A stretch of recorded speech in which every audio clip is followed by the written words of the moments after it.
आता SWP किती घ्यावी किंवा रिटायरमेंट प्लॅनिंग म्हणून ज्याला आपण बघत असतो, तर त्यावेळेला आपण किती दर महिना उत्पन्न त्यातनं घ्यावं, तर ह्याचं एक बेसिक गणित अनेकांचं कसं होत असतं की ते आपला खर्च मोजतात की माझा खर्च किती आहे, मग इतके लागतात तितके पैसे लागतात.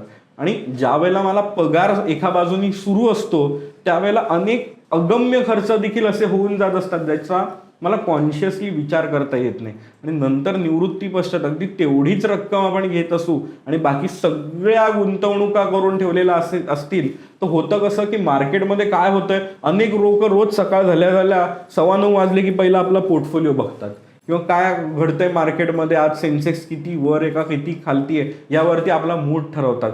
मित्रांनो, सेन्सेक्स आणि निफ्टीनी काही माझा मूड ठरवायचा नाही.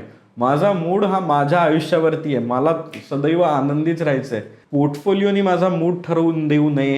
हे करून घ्यायचं असेल तर माझा शेवटचा पगार जितका मला दर महिन्याला पैसे घेण्याची सवय आहे त्याप्रमाणे किमान 60% तरी पैसे मी घेतले पाहिजेत. वरचे जे 40% होते त्याच्यातनं मी पुढे इन्व्हेस्टमेंट्स करत होतो, काही गोष्टी करत होतो, त्या समजा मे बी डिस्क्रिशनरी जरी असल्या तरी 60% रक्कम, जर मला शेवटचा पगार 1,00,000 रुपये येत असेल तर दर महिन्याला मला 60,000 रुपये तरी पॅसिव्ह स्वरूपात येणं हे अतिशय आवश्यक आहे.